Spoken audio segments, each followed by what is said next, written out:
What's up, historians, ranters, and fellow Magic dorks? This week has been an absolutely insane week in Magic the Gathering. The Brothers War just released, and also a little financial report came out that sent Hasbro stocks into a absolute tailspin and have been plummeting all week.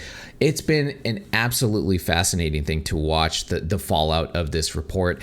Is this going to be the end of Magic the Gathering as we know it? Or is knocking Hasbro off their high horse actually a good thing for us? Let's get into it right now on this week's Hasbro tier-filled edition of Mana Rant.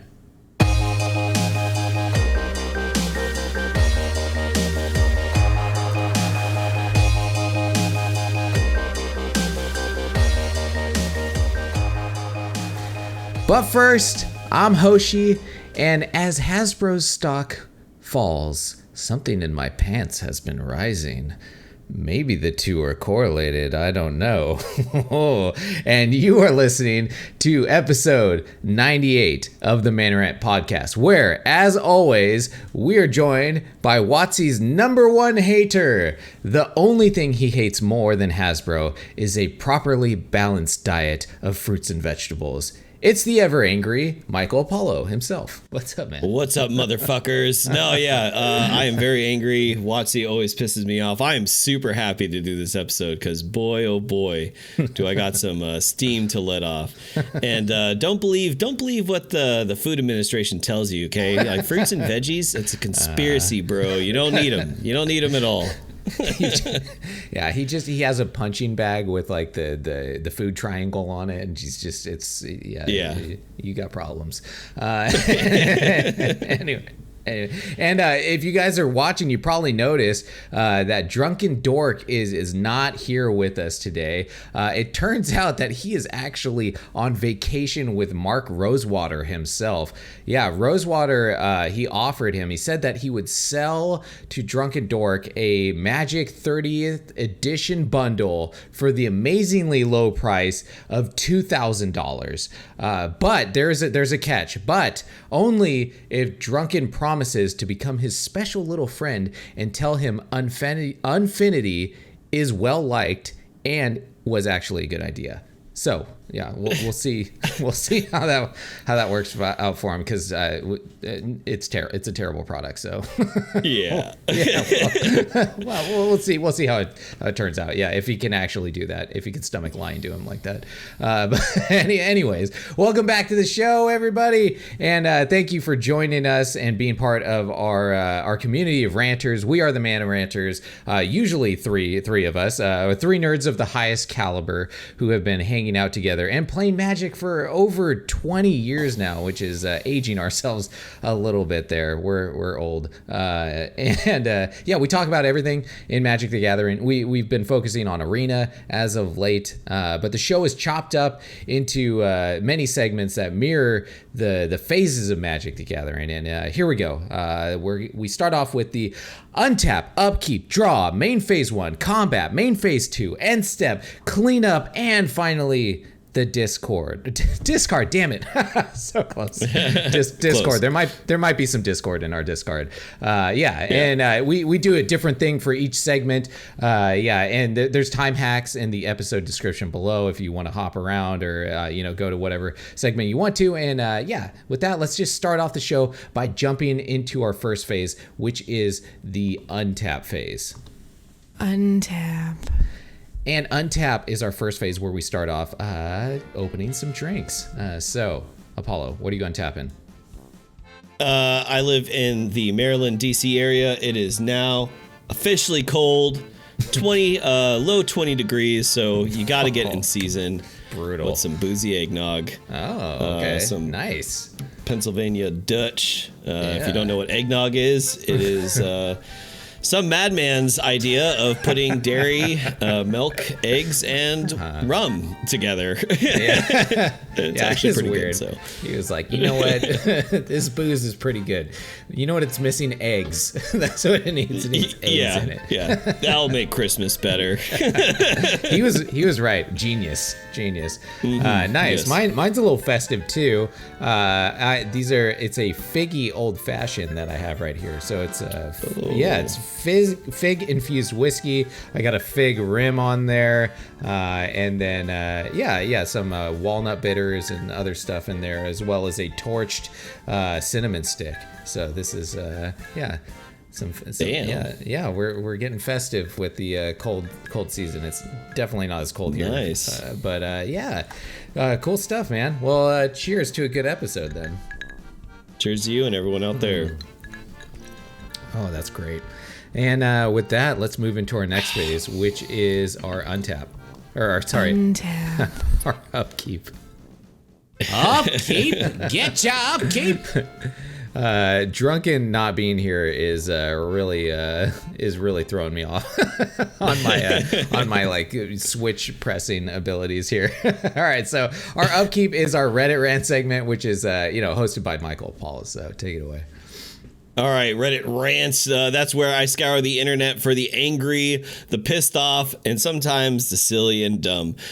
In this week's Reddit rants, since I wanted to keep on theme. We're going to be, I'm going to be shitting on WotC a lot. I want to keep on theme here with an ad they posted, which appears to be from back in the 90s. So Hoshi's going to throw that up here. Yeah. This looks absolutely ridiculous. This was posted to the Magic TCG subreddit by King of the Gutter. And the headline is, I'm the king of your mom jokes. And of your mom. So let's read the advert. I like hanging out with my friends, just not at my house. The only reason I act like I know everything is because I do. I'm king of your mom jokes and of your mom. Snowboarding, skateboarding, if it involves a board going fast, I like it. I'll try anything once. Twice as someone's watching. My deck's all about to burn. Nothing safe. Not your creatures, not your face. Nothing, bruh. So cringe, dude. This is bad. I love it. This just proves that WotC has no idea what they're doing. So on the bottom it says, you don't just play Magic, you own it. Pick up a 2-player starter and make it yours. Then grab your friends and show them how it's done. They can use a good ass kicking. Playmagic.com. What the fuck? Yeah, this just screams fucking 90s. If you're like a skateboarder, rollerblader, cool guy, the kid in this like advert looks ridiculous. Like he's got a skull and crossbones shirt. Yeah. Like he's like, yeah, I'm awesome. Yeah, I stay out past my bedtime and I play Magic. Like that's exactly what it was. What a rebel, dude. So there's an amazingly missed opportunity for the last line where he says, "My decks are all about burn. Nothing safe. Not your creatures, not your face, nothing." He should have said, "Not your creatures, not your face." Not your mom, right? Like if he's the king of mom jokes, that was the perfect place to put it. Was right there at the end. Yeah. Oh man, really dropped the ball on that one there, WotC. Yeah, well, little skater dude, man, he doesn't know what he's doing. Yeah, WotC is. They've clearly they had no idea what they're doing even back then. So also the part where he said, "I'll try anything once, twice if someone's watching." Does that sound kinky to you? Like a little bit? Dude, like it sounds. It sounds honestly like fucking like a little sociopathic, dude. Like I'll try it again if someone's watching. Like you need people watching you. Like okay, one.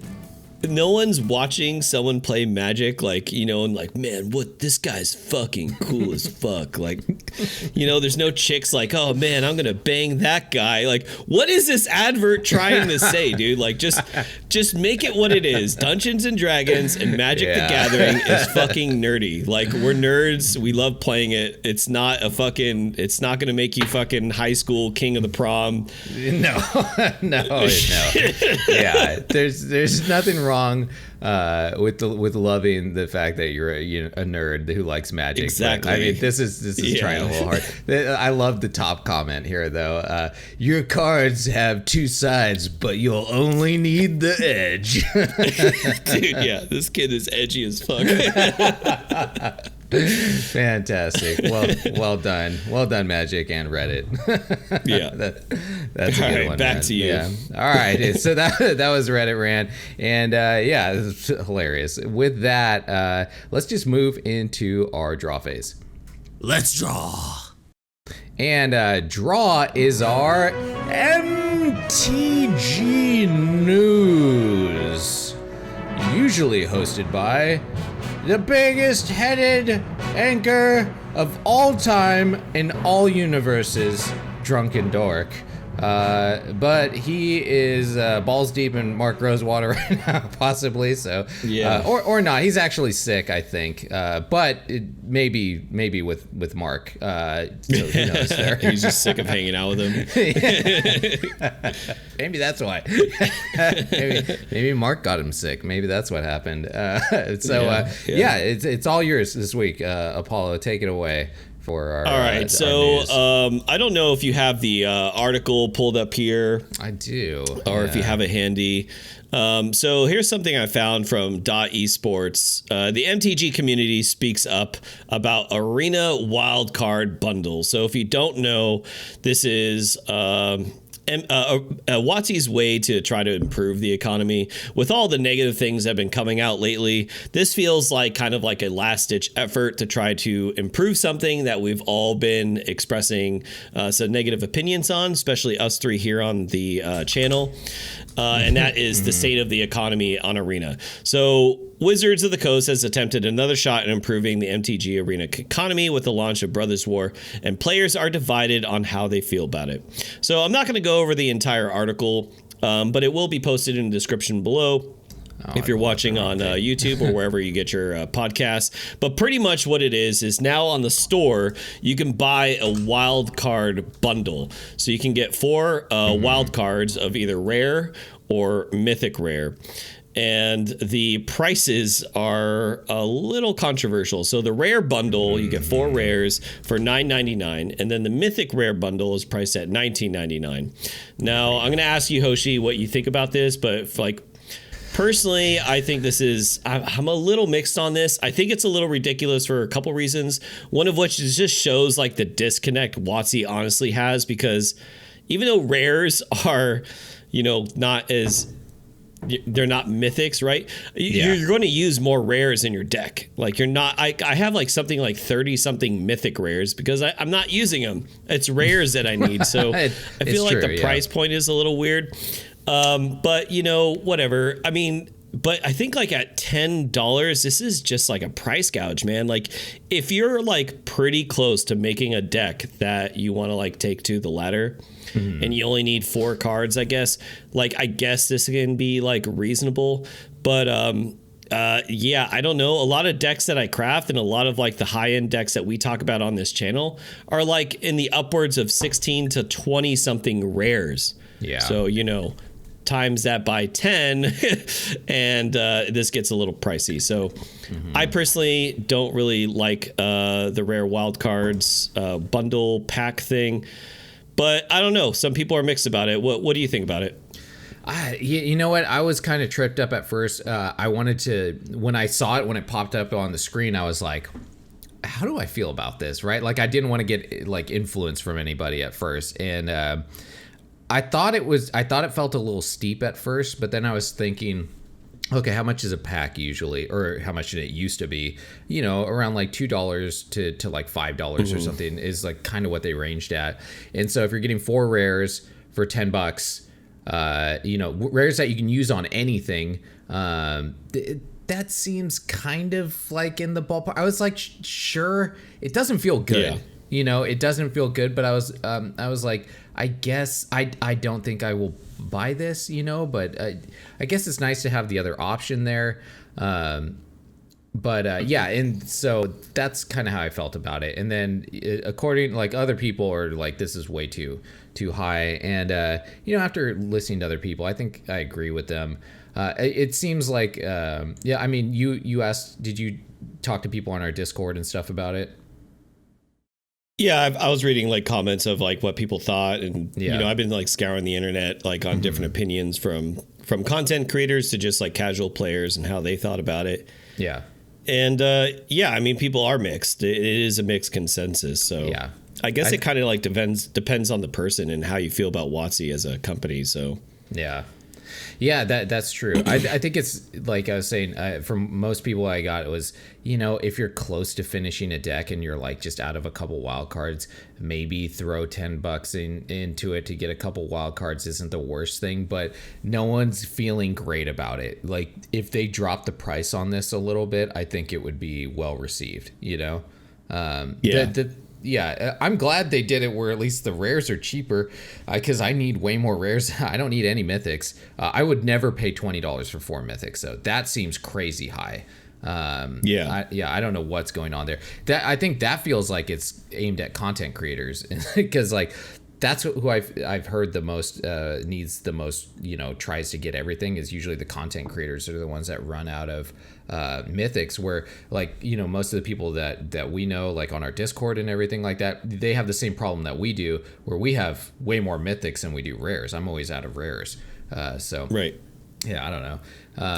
It's pretty mixed.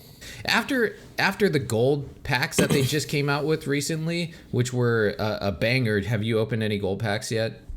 Yeah, I have. Yeah, what'd you think of the gold pack experience? Oh, I love them. So that was like the next part of the article where they're saying like how they would try to fix the economy, and this is the correct way to do it. Free 99 is the way to go. If we're going to be opening packs anyway, it incentivizes us to play your client. Either get the free to play strategy, or actually like buy into your product, and then opening and cracking packs. And I think this is just a better way to go. There has been some speculation and some analysts who have like done the math, like who are way smarter than any of us, and they've also figured out that opening packs is ultimately just going to be better in the long run than buying this wildcard bundle. So if that's like something that you guys are concerned about, that's probably just the best way to go. Yeah. But how about you? How do you like the golden packs? I thought they're fantastic. It's been like one of the few good feelings that I've had, recently. Like on Arena was, I did the 50 pack like pre-release deal thing for it, and you got I think it was 4 or 5 of the gold packs with it. I can't remember now, but just like, opening one pack and then 6 rares and mythics like popping out of it is pretty awesome, especially considering that it's just like an added bonus that wasn't there before. So if it was like 4 of them, or 5, that's like 30, 36 rares or whatever it was, or 35 rares or something, which is a lot. So I still feel like I'm missing a ton from the set somehow. I almost opened 0 Urzas or like the Power Stones or whatever. I was like, oh, that'd be cool. Yeah, the Power Weak Stone or whatever. Yeah. I've 0 of those. I've opened so many packs. I got none. So so I still feel like I'm missing a lot, but I mean, it helped out for sure. So that was huge. I felt like that was a great economy thing that they did, and then they did this. It's like they tried to slide it in there, like, "Hey, look, we're doing something else nice for you." But clearly, according to like those analysts, it's not a good deal. And from it's what not. most It's other just people a are way saying, to get money. Yeah. Yeah, so that sucks. But that feels par for the course, for WotC and Arena. Okay. Yeah, so that was it. Was there anything else that you saw for the news this week? No, that's pretty much it. No? Yeah. Oh, well, I mean, of course, besides the Bank of America report. Oh, yeah. Yes. Yeah. All right. The big one. So you want to go straight into main phase 1 and talk about that? Yeah, let's go ahead and do it. All right, let's go. Main phase 1. All right, here we are. So yeah, if you guys have not heard recently, there was a Bank of America financial analyst report that came out that they did a deep dive into Hasbro's business, and it's a big deal. How big is it? So big. Yeah, it's so big. So big. It's so which is if you're unfamiliar with that audio clip, it came from the announcement of Magic the 30th edition, which was so big. And so anyways, this report has a huge fallout because unlike us who just scream into the void of the internet about that we don't like WotC, this guy's Wade, who did this like financial report on Hasbro and WotC specifically, his voice carries a shit ton of weight apparently, because he sent the stock plummeting when he put this report out, because this was a report meant for like investors, not for us or anyone else. Right. Really, it was meant for investors, people that are buying shares, and so the share price was considered a buy before, so like it was a good deal. And then this guy turned it to like a sell or not buy or needs like whatever. So there's a lot in this report. I don't want to get too much into the entire report. I highlighted some stuff. And then a disclaimer here, there's a lot of stuff that goes into the secondary market in this report. And I'm going to shy away from a lot of that because we are not financial, we're not MTG finance guys or whatever. Like I don't completely understand how all of that stuff works. And I think it's very subjective too. I wanted to go over some of the other stuff that really does, affect us in the community and things that we've been talking about. And then let's get your opinions and see what you think about it. Sound good?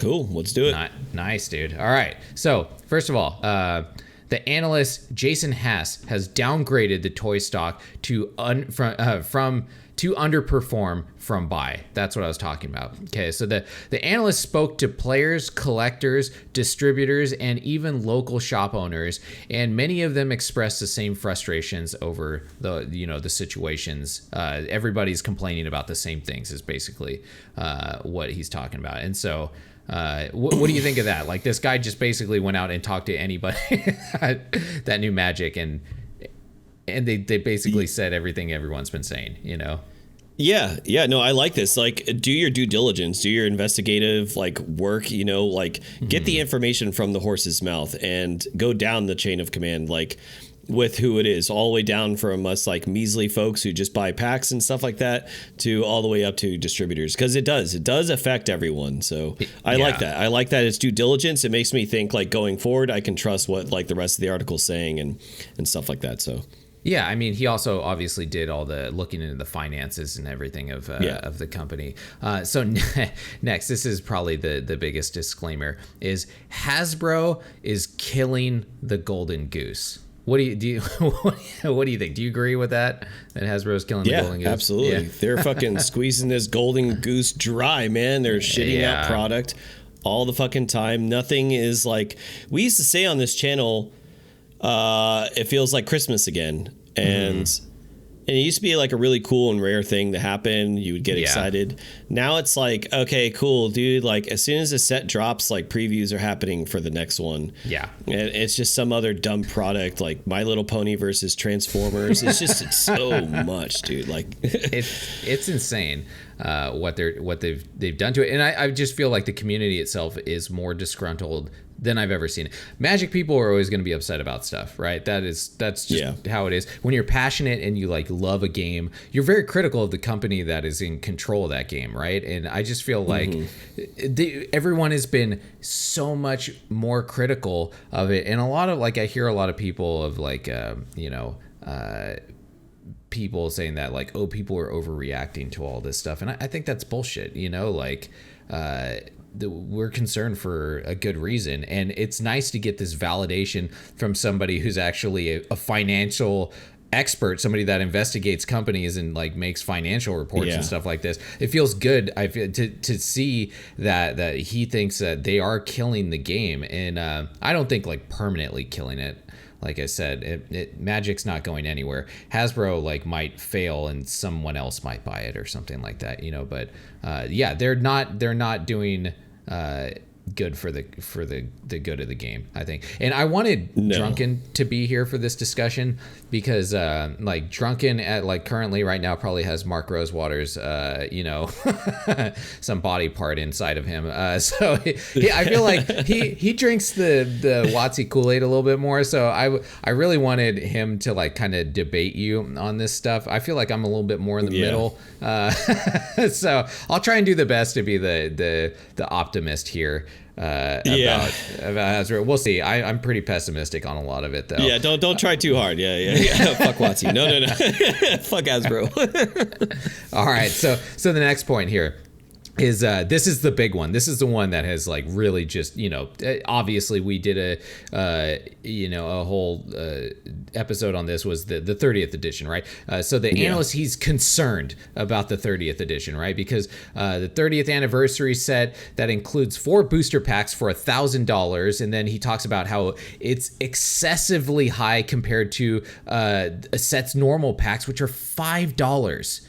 Normally, one pack is $5 normally, and then these are $250 each. That's just a fucking insane price increase for it, And so what do you? I mean, obviously, you think this is bullshit, right? It is, but to like expand on it a little bit, it just proves how much of a disconnect WotC and Hasbro have with us, the consumer. Yeah, they just really do not know how to connect with us. Who is this product for? It is only for the people who are whales or are rich, who are going to like just blindly spend this product. And what's sad is this product it's going to sell out. People are going to buy this, unfortunately. And Hasbro is going to view this as a victory, and they're going to keep doing these kind of things. And it really just kind of shits on all of our hearts and everything that we've like kind of grew up with, or maybe as someone who's like a younger generation getting into. Like, I know people who are fairly young getting into this game, people I work with, and they left other card games for Magic because they love Commander and they love, just like the mechanics and everything about it. And rightly so. It's an amazing game. And it's sad to see something, like you said, like something that we love just be shit on because, no one asked for a 30th anniversary. I'm not crying to fucking WotC like, I want to have a 30th anniversary, but you announce it like you care about the fans. And then you make these cringe fucking videos like so big, and then you got like Brian Kibler being fucking like dude, did you sell your soul, man? Like, I had like I do like him as a pro and a card player, but it's like, what is he? It was hard to watch. That video him. is so bad. It was really painful to watch him like just pretend really like this out. Matters, like just straight sell like him and I forget her name, Olivia something, like the two hosts on that video, like they were both just like when he said $1,000, like you can see in her face, like she's just like like, who the fuck would buy this shit? Like, what the fuck are we doing? Like, it's insane. And I think what this analyst guy he's really like getting at here is he sums it up kind of in the end, but I think this is part of it, is that this is just like disrespectful to the player base, right? Like, they're hurting the community by doing this because it just feels so disrespectful to the people that like the game to charge them this excessive amount, right? Like, it just shows so much greed and disrespect for the player base, that they think that they can just milk us like fucking cash cows. All right, so following on this one, next, so reprints can hurt the secondary sales market because the packs include cards from the reserve list. Okay, so this is talking about the 30th anniversary still. So his next point, that's kind of, I said we weren't going to get into the secondary market thing too much, but I think this is important, this part that he goes over here. It is, yeah. Because so the reserve list, which is a group of cards Hasbro previously promised to never reprint, right? And then they clearly did not keep that promise, right? And then some people are arguing, well, they're not tournament legal, so they're not technically reprinting them, which is, that doesn't matter, because the second they did this, people were just trying to liquidate their, their copies of these cards, because they were like, what? These are the fucking, you said you were never going to, reprint these. So those cards held like a solid value according to WotC, right? So when they reprinted them, even though they gave them a secondary backing, it doesn't matter. It still affected the card price of it. And more importantly, it broke a promise to the community. Once again, they've disrespected the community. So what do you think about them actually like touching the reserve list with these reprints?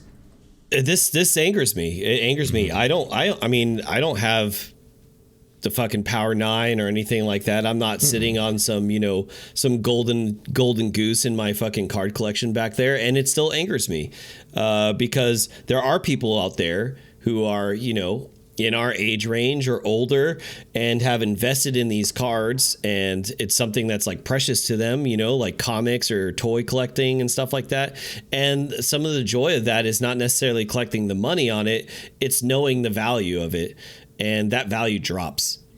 And you're completely shitting on the value of something that you got to have an experience, And another thing is Mark Rosewater is a douchebag, because he has stated, like literally quoted numerous times, that he will never ever touch the reprint list. I'm going to put it in the description below when this episode comes up, because there's an actual quote with someone from a few years back asking, well, do you think you can ever print something with a different backing or different colored border? Yeah. And he's like super condescending, and he was like, once again, I will never reprint the reserve list. And then he you're also over said, here with freaking...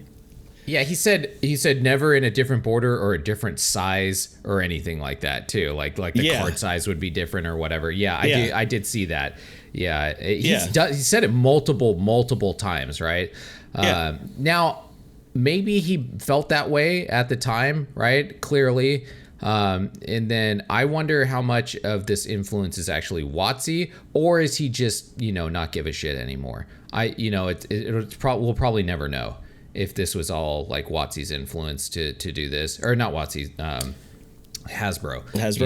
Hasbro to touch it, because it's just a cash cow for them, right? Like they say that they don't, like, everyone says that WotC doesn't care about the secondary market. I read this Hipsters of the Coast article about it, where he said this, like the guy, he was like defending basically this report, where he said that the secondary market doesn't matter to WotC at all. And that's absolute bullshit. If it didn't matter to them, then they wouldn't have made the 30th edition $1,000, right? Because they're trying to match that price to the secondary market price of those reserve list cards. So it absolutely does. They're trying to tap into the secondary market by doing this, and they're fucking it up too at the same time. They're sending prices like, plummeting in those markets. So oh man, so I did the thing that I said I wasn't going to do, which is get into the the secondary market speculations. Like I said, not a pro or expert in that area at all. But that's just my take, on it. I think, and from the evidence of what they've done and what has been going on. Right.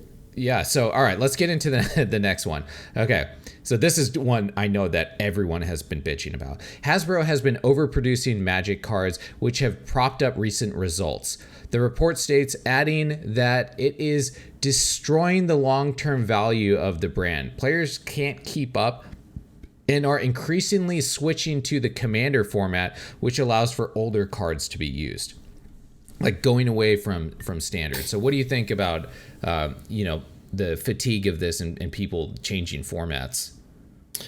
So I know Drunken would say probably something on, in a defense or in debate to what I'm about to say. Mm-hmm. And I think he would say something like, well, we don't really know anything, we don't really understand the business side of things. And like, we don't know the actual communication between like Mark Rosewater, R&D, Hasbro, and WotC as a whole with companies. And you know what? I would be inclined to agree with something like that. But there's the number one thing that they have not done is address us with this. They have not engaged their community in any way, shape, or form. So to me, right, that's just a big fuck you because they do not engage.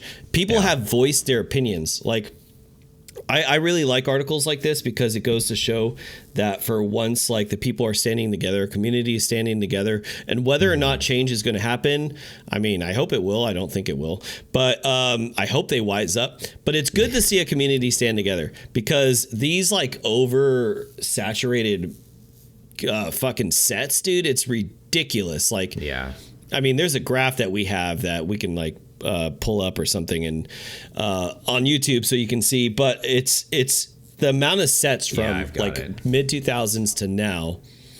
It's insane. Like it is absolutely insane how much there is. Like I didn't even know there was this much product going on. You know what I mean? Okay, so like, I mean, we can see here, there's just like, there's a bunch of stuff going on. Like, just look at these numbers, dude. Like, from 1993, okay, that's early days. They're just getting started as a company. But if you actually look forward all the way up till about like 2008, everything's been kind of like relatively, kind of just staying on par and course. That's over 10 years right there. And then you're going to see some increase, definitely like 2009 to about 2019. Hey, well, you know what? Your game gets popular. You become the number one TCG in the world. You're going to see natural increase. And then boom, 2020 happens. Everyone's got to stay home. And they're like, let's just shit this shit out, dude. Like, boom, boom, boom. Like, boom. Like the next 3 years are insane. Like well over a 50% increase of product that they've been putting in. It's insane. Yeah. I feel you. I think what happened was a perfect storm, actually, and might have made the Hasbro, think that they're fucking geniuses. So I think what they were starting to do when the pandemic hit was they were ramping this up, right? Because it takes a while to get these product releases out. So I think it was a perfect storm is they were planning on ramping up production of this, and then the pandemic happened, right? And so they were really like, people started buying the shit out of everything. Everything was gone. And they were like, we're fucking right. These people, they want everything, right? They want anything and everything that we're putting out.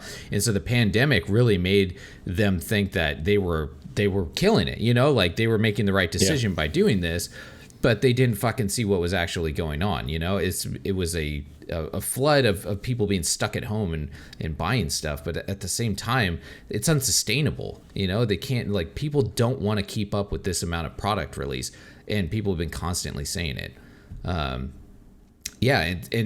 And they actually brought this up to Blake, the guy from MTG Daily. He's like one of the main faces of Wizards of the Coast when they come out with like PR stuff, and and so he did like the MTG Daily thing, and he always has a chat up on the side, and he answers questions from the chat at the end. He seems like a cool guy for the most part.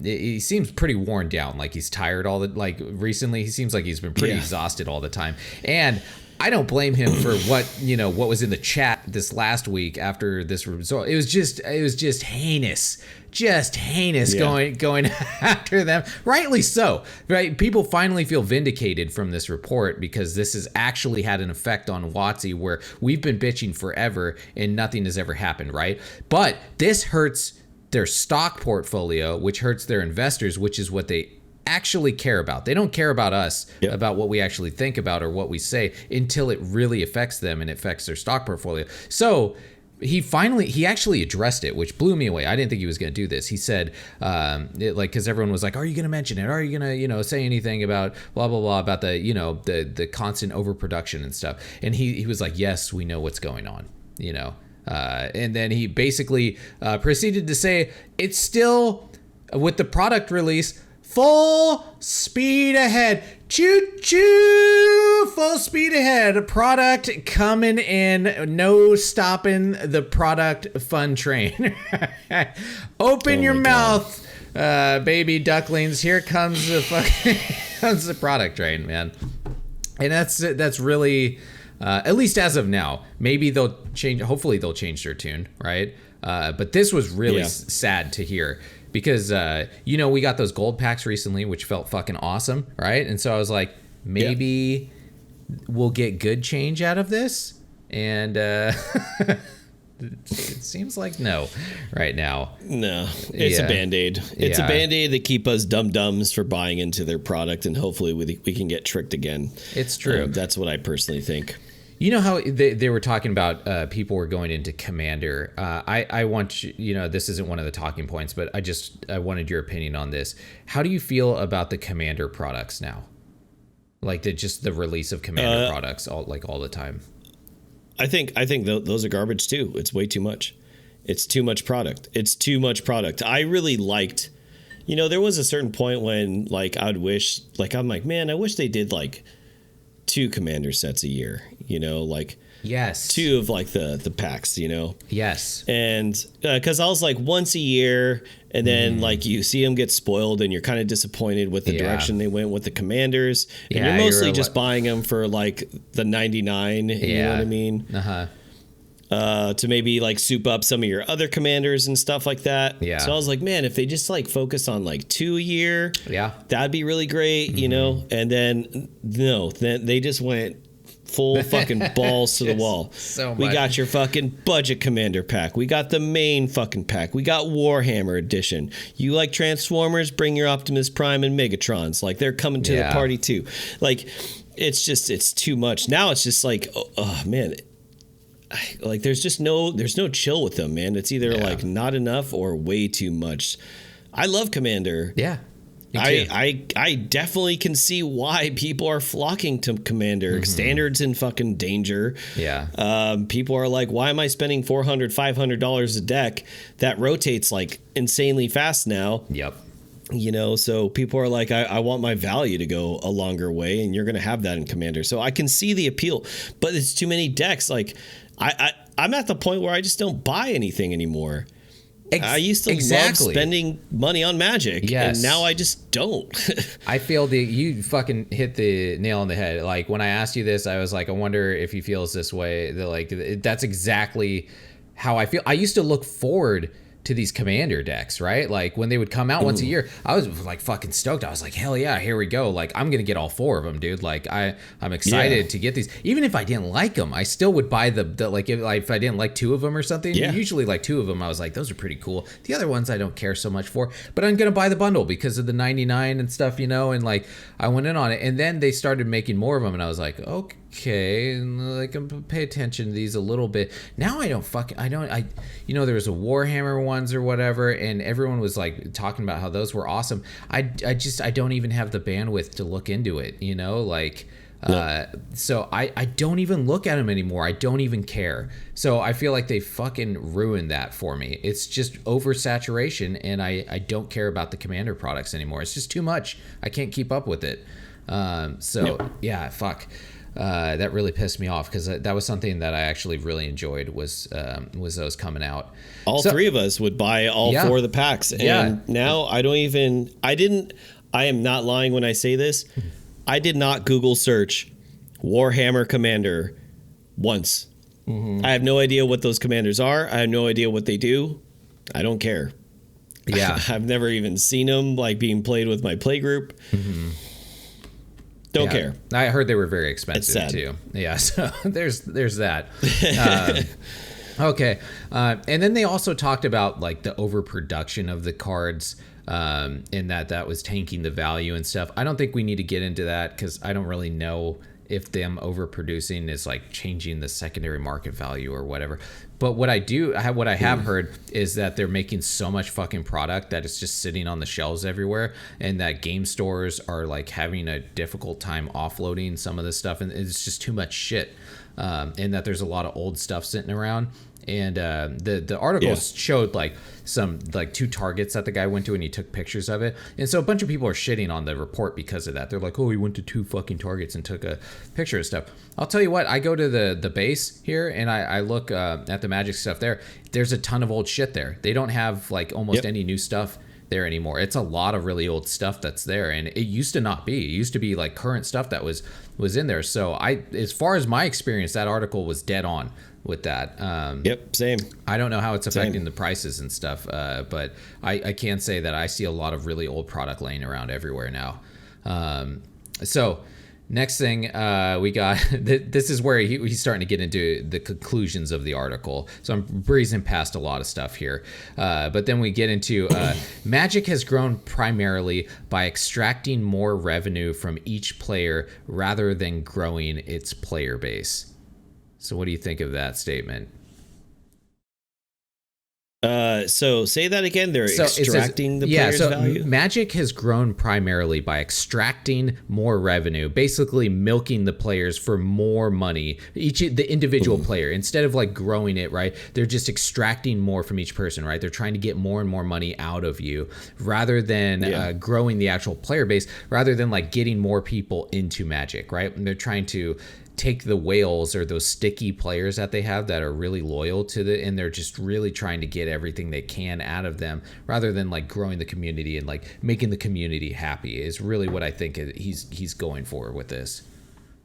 I agree with that. I agree with that full-heartedly. To bring this up, I don't know if anyone listening or watching out there, I've talked about it a few times. I play Final Fantasy XIV. It's an MMORPG. And, if you follow that at all, like Blizzard got a lot of flack, right? Because they're a piece of shit company. And, yeah, they are. So like WoW has like lost a lot of its fan base. And a lot of people flocked over the Final Fantasy.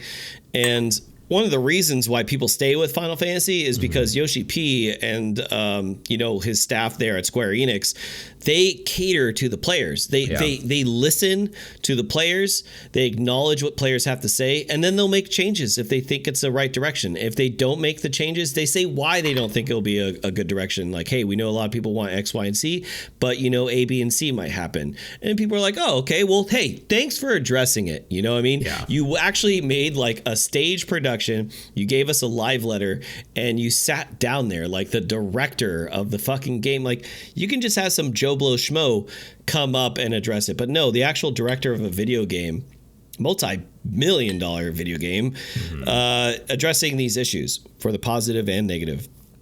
WotC does none of that. WotC has done none of those things at all. They do not care about their community, and it just seems like they literally have no idea. I know I've said disconnect, but it's true. Like, I forget what his role is in WotC, but he's like a pretty big legend. I know his last name is like Forsyth, but he said something on Justin Twitter. Forsyth, He said something on Twitter along the lines of like, does anyone know, like, why is Standard failing? It's like, why? Yeah. You don't know? He's one of the heads of, there.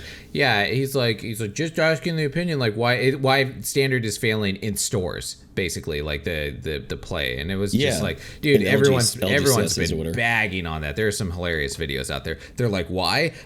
This reason. Here's 20 fucking reasons why it's failing, and all of them are your fault, besides the pandemic. Yeah. That was the only one that was not their fault, right?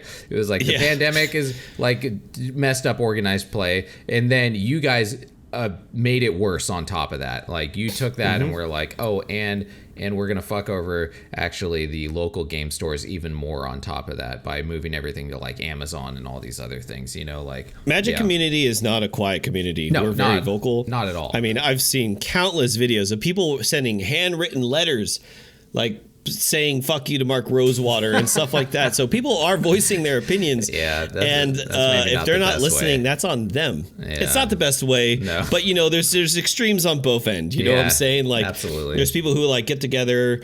There's like groups out there you can join, petitions, if they'll have any effect, if any, but the fact that they have such a disconnect, they do not address the community. Yeah. They just want to milk us dry.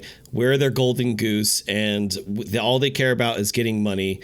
They know they have something good, and instead of like expanding and making it such a great thing in the future, they rather just like bleed us dry. And that's just it breaks my heart, man. It makes it to where, I mean, look around in my fucking room. I have no problem spending money on collectibles or things that I like. You know what I mean? Like, I have no fucking issue spending money. I like to do things that I like. And for the first time in my entire life, I don't want to buy into Magic. Yeah. And that's sad, dude, because I love this game. Yeah. I don't want to buy into it anymore. It's tough. Yeah, I feel you. And, I've run into times in my life, too, where I've been like, you know what, Magic is maybe a little bit too expensive for me right now. I might need to, like, just take a break from it for a little while. I always end up coming back.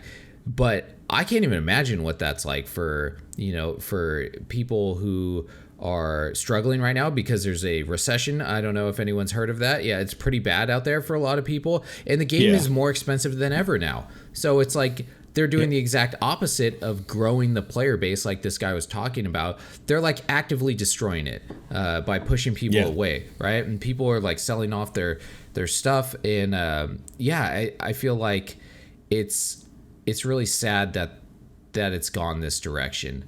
With the extraction of us, I feel like alchemy, as far as like with us who've been focusing on Arena a lot, alchemy is like the ultimate example of that in Arena, of like a format no one asked for. Right? No one wanted. The community doesn't want this. The community wants fucking Commander and multiplayer and viewing mode and all this stuff on there. Right? There are a ton of different things that the community. Spectator mode. Yeah, there's a ton of things that people want from Arena. None of which were alchemy, but they were like, here's fucking alchemy. It is a ramped up version of fucking standard, which is a format which is we can milk the most out of you, right? And we want to milk more out of you. We want more. We want you to buy standard and this shit on top of it, right? And so that felt like the embodiment of this is in Arena. So this one really fucking hit the nail on the head for me. I don't know. What do you think Drunken would say about this? No, I see. I love. So many people are flocking to Magic now. It's more popular than ever. I like it when they extract stuff from me. I would love his opinion on this because I want to believe like he agrees with me, but he usually disagrees with me on a lot of things. Like it's true.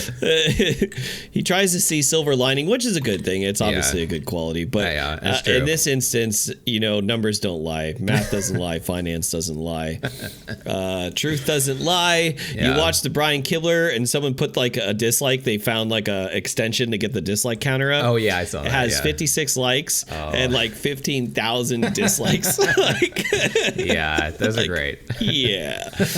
Numbers don't lie. So I am interested to see what he would have to say. I would hope he would agree, but I'm sure he's got some great counterpoints and something that maybe I'm not seeing. But we'll get it next week.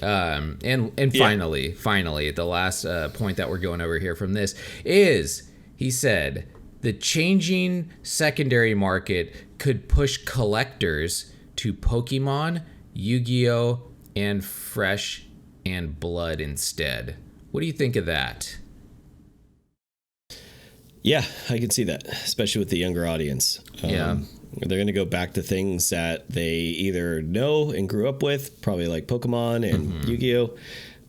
There's a lot of content creators out there too that have been popping up on my feed about Yu-Gi-Oh, talking about Yu-Gi-Oh's version of the Power 9 and stuff like that, and I can totally see that. I'm not interested at all in playing Yu-Gi-Oh or Pokemon, but I can definitely see an argument for people doing that.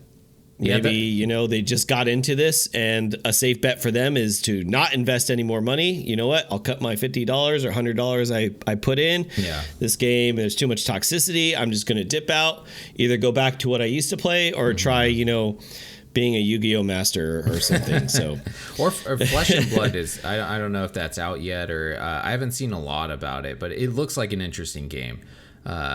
I've actually have heard it's a really good game. Yeah. I have heard it's like really good and it's like reminiscent of old school Magic. Yeah, I have heard good things about it. So maybe they're like, so this is saying, he's saying the secondary market people will change to Pokemon and Yu-Gi-Oh maybe instead. I don't know about that. As far as like players going there, I don't think there's a direct moving from, Magic to either Pokemon or Yu-Gi-Oh. That feels like a pretty big, like, just kind of downgrade in mechanics and everything, but maybe Flesh and Blood or just other fucking card games out there, right? There's a ton of other card games and just like fun games out there that you can get into that are TCG oriented, besides just those big three that people might just go to. And people are leaving Magic. Definitely people are liquidating their stuff. They're like, fuck this, I'm done, And I think those people can come back though. Absolutely. Just like we have, right? We've left Magic and came back plenty of times. So if they fix their shit, I think that there's a possibility that, they could save this or people can't come back.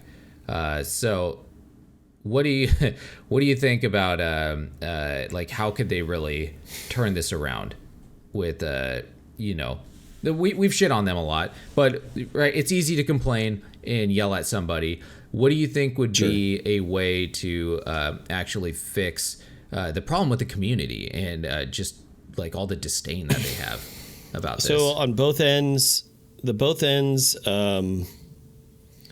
community's got to stand together. Yeah. If you do feel some kind of way, you gotta stand by and stand that certain way, right? Like, you gotta vote for your right. You know what I mean? Like, so if you do feel a certain way, and you do agree in some kind of sense or form, then you got to stop buying stuff.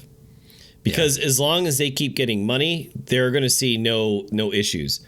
Because when you go into the corporate end, as long as they're getting their paychecks, as long as they have like avenues for expansion and growth, like, hey, we dipped in sales this quarter, but we'll get it back next quarter. And if they see those bump ups, they're going to keep doing what they're going to do. Yeah. That's how you run a business, regardless if it's fucking cards, dildos, or whatever. You know what I mean? Like, if people are buying, yeah, you're going to get it. Sorry for the extreme. Yeah, dildo marketer right here.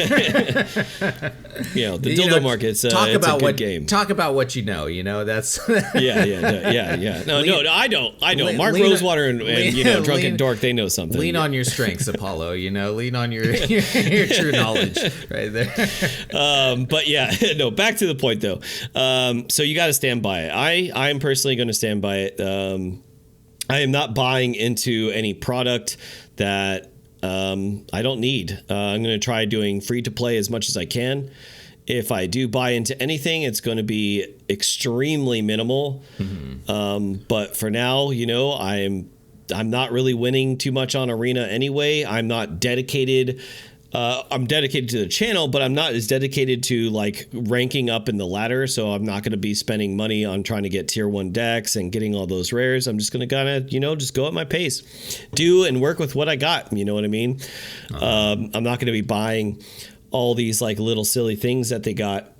So you got to stand by that too. So then on the corporate end, what does that happen? Then they're going to see a drop in money, which is going to force them to make changes. Okay, people, we're not getting money, so now we kind of need to have that board meeting. We need to stop banging each other at our eyes wide shut party, and we need to figure out how do we make this product good again. So what are they going to do? What are they going to do when they're done with their eyes wide shut party?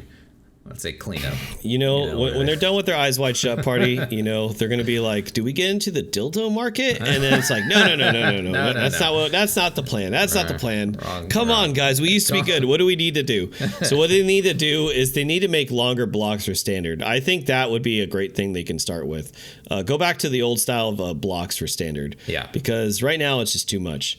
If you do want to keep your player base, you do want people to keep buying decks. Standard is unfortunately the way to go. go. And the only way to do that is make it incentivized for them to keep playing standard. So you need to go back to that old block schedule and not shit out so much fucking standard product. For the arena side of things, you need to get rid of alchemy. Just altogether. Just either get rid of alchemy or take it out of historic. You know, bite the bullet, admit that you made a mistake, and then give us some life changes. You know what I mean? Like, add spectator mode, make your client better, fix all the bugs and issues. Yeah. The sound bug that was going on, that lasted way too long. Absolutely. And you know, people out there, I don't know if you all been having this. I've heard like iOS is having issues on Brothers War where it'll drain like 40% of your phone if you play for an hour. So yeah, that's an issue. That should have been worked out. So there's a lot of things they need to kind of address with Arena. But I don't know. You know, I'm not a businessman. I'm not a billionaire. I don't know. What do I know? Yeah. Make the customers happy. How do we do that? I don't know. What do you think? What do you think WotC can do? Maybe listen to the customer base, like you were saying earlier, right? Yeah. No, I think you have some good points there. The whole voting with your wallet thing, that's something we've been harping on for a while, right? Don't buy the stuff if you want. But that only works for so long until because you know whales will buy stuff, and so like that only works so much. But what you were talking about with standard, I think it's so expensive for standard too. Like you look at the price of a standard deck and it's like a couple $100. You know, it's like, why the fuck would I buy that when I could get an awesome commander deck for that and it never rotates, you know? And right. I won't be stuck with 4 of like something that will plummet in price the second it rotates out, you know? So yeah, there's clear signs of problems with standard, and that's a multitude of things that they have to fix with that. And then, yeah, there's so many fucking problems. Stop the overproduction of stuff, especially with Commander. They need to slow the fuck down on like every single set gets a Commander release. That's insane. It's way too much. They need to stop with that. This was the other thing that what's his name said, Blake said, was what he suggested for the overproduction thing. Because he said, yeah, we're gonna keep doing it. He said, engage with the products that you feel connected to, or that you feel you should engage with. That was his solution to the overproduction of product. It's like what?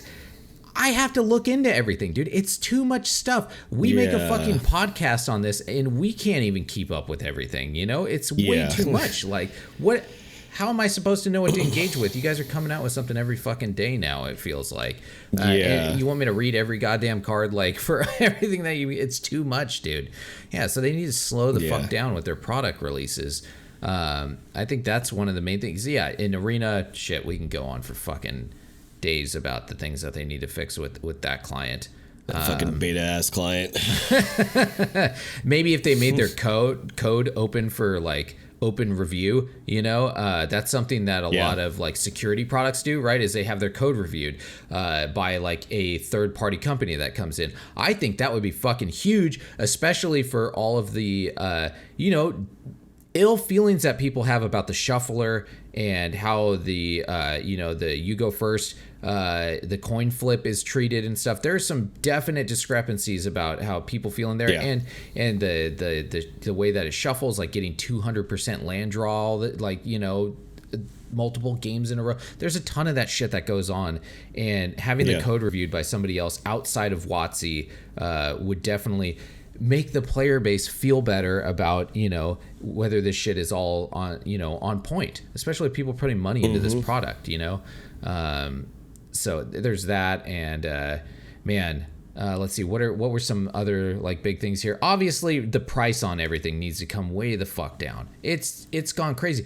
Drunken was talking about how he went to his like TCG or his store, his local gaming store, and then there was a double masters thing up there, and he was like, oh, that'd be fun to open a pack of double masters. Sure, you know, I know they're expensive, but I'll throw a couple bucks down. And he was like, hey, how much is it for like a pack of double masters? And they're like, oh yeah, that'll be like $95 or something. And he was like, for one fucking pack? back? Well, like, are you kidding me? The like, fuck? Yeah, he was like, all right, well, never mind. You know, like, I'm not doing that. You lost business. Yeah, that's insane. You know, I'm not doing that. So the prices are insane.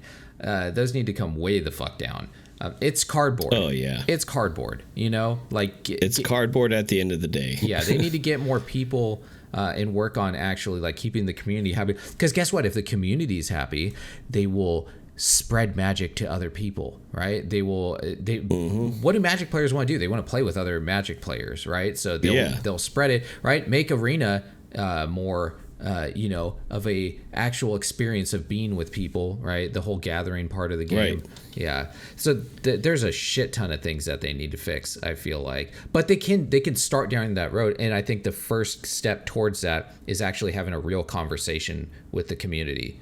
Not just like Blake saying a couple things, like kind of dancing around all of the questions that everyone's asking and, and selectively answering like one question here or there, like they really need to talk to us about the issues. And that I think would go I wonder if they will. That will go a long way. Well, you know what? They got a big punch in their wallet, so hopefully this is a good thing, right? We saw the gold packs come out, so that made me hopeful. That made me a little hopeful. Yeah. So hopefully things start turning in that direction and they start fixing the economy a little bit more. Man, that was a pretty heated discussion. I feel it's a lot. It's a lot, dude. It's a lot. This is one of the biggest moments in Magic the Gathering's entire history, man. It affects Moto. It affects the card game. It affects Arena. Yeah. It's huge. Yeah, I agree. Well, any last words about the Bank of America report, our vindication of our feelings that someone an actual professional took us peons, our nerds seriously for once. Yeah, seriously. Some guy in a suit I and tie, did have an idea. Yeah. When you were talking about Commander, and I know that we're like a historic and Arena like channel, but I did want to just I wanted to shoot an idea to you. Yeah. What if they wanted to do like the whole shitting out Commander product and they keep doing it to every block? I was thinking like, what if they like created like a character from the story for each like planes, right? Like, so instead of like making a commander, 3 commanders for every single block, they pick one, right? So for example, like one from Brothers War, one from Kamigawa, and one from whatever the previous set was, New Capenna, and then that would be like the yearly commanders, you know what I mean? So it's like you get 3 commanders and you just pick like someone who's like a badass in each of those realms, and it would be cool because it's like, I'm gonna get the New Capenna theme or the fucking whatever, I don't know. It's something along the lines of what they're doing, and it would slow down the product. They need to do something though. But that's all I wanted to say. It'd make it feel more special though. That's what they felt. They felt special, and they just don't anymore. It's just oversaturation. Yeah, it's like like when I hook up with your mom, like it's special every once in a while, but like when it's just every single night, it's just not special anymore, Yeah. Yeah. I guess I can see that. Yeah. Okay. Now, I wasn't understanding you before, but now you made that with this analogy. Yeah. Hey, I'm coming for you, Matt. Yeah, that was good. Yeah, I'm coming for you, mom joke guy from from the Reddit rant. I'm the king. I'm the king of your mom. Dude, you're a cool skateboarder. Know your place. Yeah. Now I'm gonna go fast downhill on my board, dude. Hang loose, dude. Hang loose, bro. All right, man. Well, let's move into our next phase, combat. Dorkish Combat! And Combat is the horseshit card game normally hosted by Drunken Dipshit, and he is not fucking here this week. So, whoops. I know. So I guess since he's not here to, to challenge us to anything this week, we win, dude. Yeah. Yeah, turn 0. Yeah, dude. Gold star. We win. Yeah, we win. Yeah, that's great. And Drunken, you lose, dude. you lose this week. Yeah, so Yeah, pretty bad. Yeah, so suck on that. And I guess with that, how'd you guys do? Did you guys win? Oh, that's right, you guys all won too, because he wasn't here to test you guys either. So fantastic, great job everybody. Let's go to main phase 2. Main phase 2. All right, so that feels great. That feels good to win like that. It does. Yeah, it feels good. So main phase 2, we're going to talk about the Brothers War. You know, there's a set that just released this week. So what are you? Yeah. So we'll just touch on it real quick. What are your impressions of Brothers War and its impact on our our legacy formats? Like I don't know if you played Explorer or if you've been strictly on Historic. What's up? What have you seen this week? Briefly is going to be the name of the game here because it is brief. The hype was, in my opinion, not that real. Artifacts are going to be run amok. Something that we say on this channel a lot is every time a new set comes out for Historic, it feels like the Wild West again. Yeah. Explorer, I don't have any kind of experience with lately. As of late, I've been playing nothing but Historic. And I can say on the Historic end, I have not seen a lot of crazy variants. I see a lot of blue-white artifact or blue-white affinity and Boros artifacts. Because Retrofitter Foundry is the way to go. It's awesome. And what everyone's doing that's not playing Retrofitter Foundry is playing Hate. So whether it's best of 1 or best of 3, a lot of people are even main decking Artifact Hate. Yeah. So a card that I did like from Brothers War is the new Sweeper. Yeah. The red one. What is it called? It's like the double red colorless Brothers. The end of Brotherhood or something like that. I think it is, or Brotherhood. Brotherhood's something end. Like Brotherhood's End. Yeah, I think. Yeah, that card's great. That's a fantastic card. So that's a card I really like going forward. Good R&D. Obviously, it's going to take a couple weeks to see like some kind of meta, develop and fortify. But right now, it's just artifacts running amok. And if you're not playing artifacts, you got to run Hate. That's great. pretty much all I got. I'm not like too insanely hyped about it. I am excited to see how it fortifies, but if it does, it's going to be a couple cards here and there that kind of slot into things that already do well. Yeah. And that's how it's unfortunately going to go going forward. Nice. What about you? So I've been playing artifacts, right? No, I pulled out my affinity deck and was like, what can I shove in here? And when I cracked a bunch of packs, I opened a Howling Mine. And Howling Mine is one of those cards I remember from back in the day. I remember one of our buddies used to play it, and I thought it was the dumbest card for him to play, right? Because it made me draw cards too. So I was like, you just wasted mana to let me draw cards, right? And we were both drawing cards, but I also got to draw the first card out of it because he played it, and then I got to draw stuff. So I thought it was a terrible card back then. When I opened it today, or this week, I saw it, and I just immediately thought, oh, the Moon Snare prototype, which is a blue 1-drop artifact, which allows you to tap other artifacts. So Howling Mine is fucking great. Is fucking great in affinity decks because the second that you drop it, as long as you have Moonsnare prototype down, you can tap the Howling Mine for mana, and then that stops your opponent from drawing the card from it. Because as long as it's tapped on the player's draw step, right, they don't draw a card. So then when it comes back to your turn, it untaps during your upkeep, and then you draw that extra card. So as long as you have Moonsnare prototype, those two things, you draw an extra card every turn for two mana, right? There's no downside to running Howling Mine. And so I've played it, and I've done that, and guess what? I won those games because I was drawing a shitload of cards. It was fucking great. I really enjoy that. And then I have also been playing the Monetary Swift Spear, of course, because I immediately went into Explorer and was like, hey, Wizards deck, Gitu Lava Runner, you could fuck right off, right? The Swift Spear is definitely going in there now, and it's great. They've really made that deck strong. That deck was already pretty good, and now it is definitely stronger than it was before. So I mean, big shocker. Swift Spear's good, you know? It's really good. And we didn't predict that one. Yeah, wow, no shit, right? Yeah. Revelations that you guys came here for. The other one that I've really been looking forward to play into is one with the multiverse, that like giant enchantment, because I've been playing this enchantment and reanimator deck. It's straight jank. It is not like a good, but it's one of the, I call it like reanigasm, because when you when you hit it, it just boom. It's just like, you know, 20 enchantments on the field, and it's all these giant enchantments, and it's like land destruction and all this stuff, and like, and I like, you know, I'm casting Omniscience, so I think like that card with Omniscience and stuff is just right. Like I want it. I want it so bad. It's just win more. Yeah. It's win more at that point, but I want it. I want it so bad. So I'm looking for it. That was another one that I really wanted, but I didn't know. It's a mythic, so I'll just probably craft it at some point. So that's on my immediate list of things to play with, though. And then also the Portal to Phyrexia looks pretty fun too. So I might make a Artifact Reanimator for that thing, because Artifact Reanimator is great in Historic, because we have the lands also that are artifacts, and there's Trash for Treasure.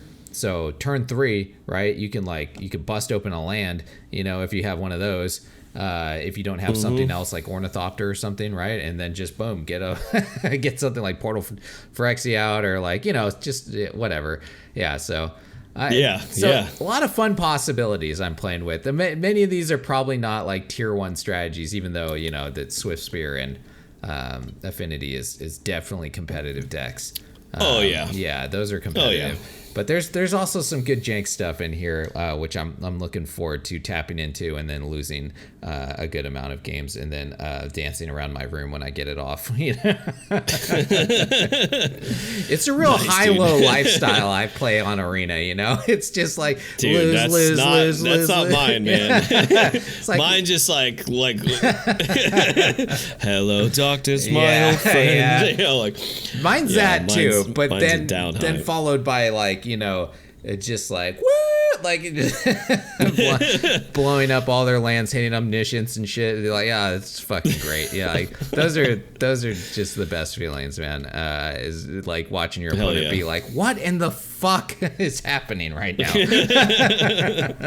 Jank. Yeah, exactly. That jank. Oh, it's that jank when it's good. When it's good, it's great. So that's it. That's all I got for Brothers War. It seems decent, you know. It's hard to find a set that really impacts Historic, I think, nowadays, just because of how crazy the power level is of everything in there, right? So I don't think main sets are ever gonna make a huge impact, because we were pretty hype on Brothers War, and I still don't think it's a bad set. I just don't think it's really had a, you know, massive impact. So yeah. So it just is what it is. Cool. All right. Anything, that's true. Yeah. Anything else before we move into our end step?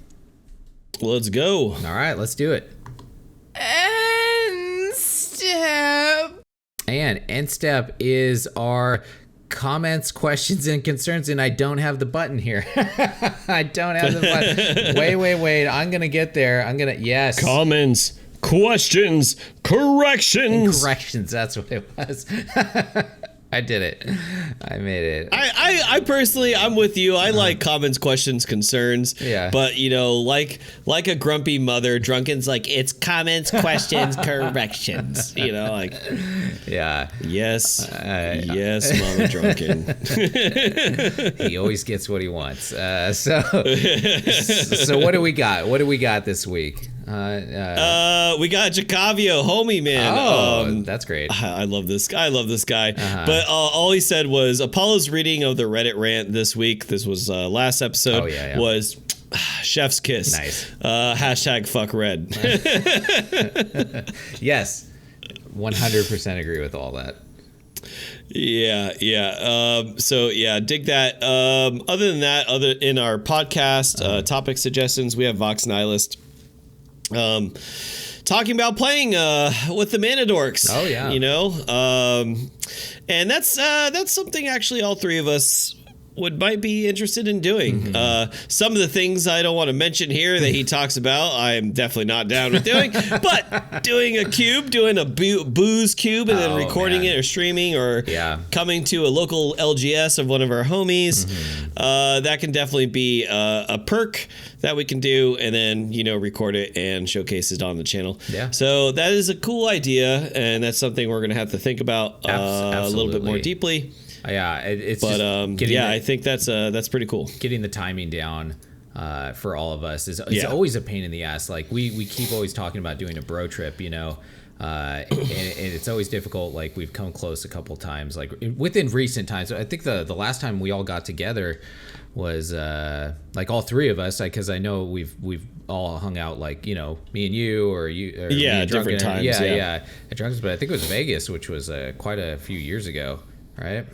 I think that, was that the last time all three of us? Yeah, that's too long. Yeah, way too long. I really think so. Yeah. So we need to get our shit together and do some trips, and doing something like that. I've never been to Vermont, so he seems super hype on Vermont. So that'd be fun. I don't know anything about it, so it'd be cool to check it out. You know, so. Yeah, that's a good suggestion. I appreciate the offer, definitely. All right, anything else? That's it. Cool, man. Yeah, and so if you guys have anything that you want to, you know, throw in there, like I said, we read this on the cast. So if you have any comments, questions, or corrections, if we were wrong about something, let us know. Or concerns, if you're concerned about us, especially Drunken, and what he's doing right now. What is he doing right now? Yeah. Or who is he doing? Right? What is he doing with Mark? Yeah. What is he doing? Yeah, we know. So, you know, you can always throw that in there. With that, let's move into our cleanup phase. Cleanup. And cleanup is our oh no. Nice. I went into the wrong one. I exist in between two realms. No. I was doing so good too. You're doing so good. This has been switching to the two. I'm the arm man. Okay, wait. I can still save this. There we go. And you're back. Yeah. Oh, yeah. Hey, whoa, I'm a human being again. Yeah. I mean, that's debatable, but we're something. We're there, man. Okay, so this is the social media, like whatever stage. So we're just going over our stuff right now. Hey, we're on YouTube, and you know, you can see all the stuff that we do on there. And our Discord is awesome with awesome people, so please join that. We don't do Twitch anymore because Twitch is trash. And then there is we're on Spotify. We're on all the podcast stuff like Apple, and then we have an Aether Hub where we throw our decks when we're making them. We plan on trying to do some Tiny Leader stuff again. We've been trying this last week, but our schedules have been crazy, so we're gonna be putting out some stuff. And then if you want to play Tiny Leaders, join the Discord, because people do play. Yeah, we got an offer last night that neither of us could make, but and then if you could please, like and subscribe to the channel. I hear that helps. Also, when it comes to the podcast, I heard that leaving a review would help too. Just for helping the podcast grow, not for our egos. We don't have those. They don't exist because because we're self-aware of ourselves. And also, I have made a deal with you guys for every comment that you guys leave. If you want us to do something to Drunken Dork, that'll happen. So just leave a comment and what you want us to do to Drunken Dork, and then we'll make sure. There's no way to get out of that. We'll make your dreams come true. Yeah, he has already agreed to it, so that's gonna happen. And with that, let's move to our last phase, which is the discard phase. Discard phase. Drink 'em up, boys. Not the Discord phase, like I said earlier. Like an idiot. Discord phase. and this is the final phase where we just say our goodbyes, and then we pound these drinks like idiots because we decided to do this like on our first episode, and we haven't stopped. Mainly because we have probably drinking problems, according to my therapist, or whatever. So I blame Watsy. Yeah, it's Watsy's fault. Exactly. That's why I drink. Yeah. So any final goodbyes, Apollo? So big. So So big. And so big to all of you. Thanks for joining us, guys. And we'll see you back here next time on Mana Rant. Peace out, everybody. Cheers.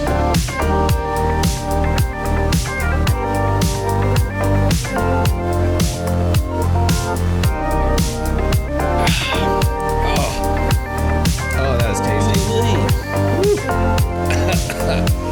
Oh, man. So,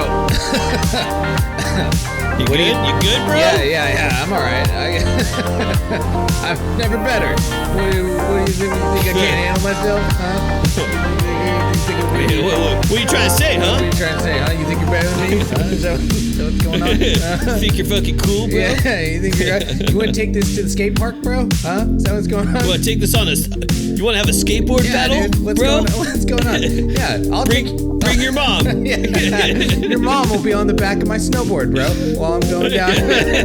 While I'm slinging burn spells. I'm about to 1080 on your mom right now. Yeah, dude. I'm slinging burn and semen at your mom, dude. You know, that's what's going on.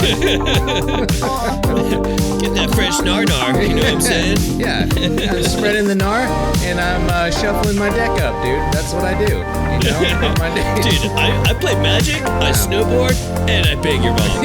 I'm so fucking cool. Yeah, dude. Like, I mean, are you even playing Magic if you're not banging moms at the same time, dude? Like, I would say no, you know? Like, it's not even... What a nerd. Who plays fucking Yu-Gi-Oh? I play Magic, where I bang moms, I snowboard. Yeah, dude. Yeah, dude. Yu-Gi-Oh is for virgins, dude. People who smash play Magic the Gathering. That's what's up, dude. You know? Us fucking Magic the Gathering players, we're so deep in puss and dick and fucking just we're just banging all over the place. Even the fucking CEOs have eyes wide shut parties. I just want that kid to have like tribal tattoos now and like a flat billed hat, you know? Like just sleeves exposed, you know? Yeah. Just like it's like Magic, bro. That's what's up, dude. Like Magic, bro. Yeah. I'm drinking Naughty Ice and playing Magic, dude. yeah, fucking Natty Ice, dude, for sure. Drinking that PBR, dude. I love old Watsy. What happened? Why can't we have old Watsy back? That does dumb shit like that. Bring back old Watsy, man. At least that was hilarious.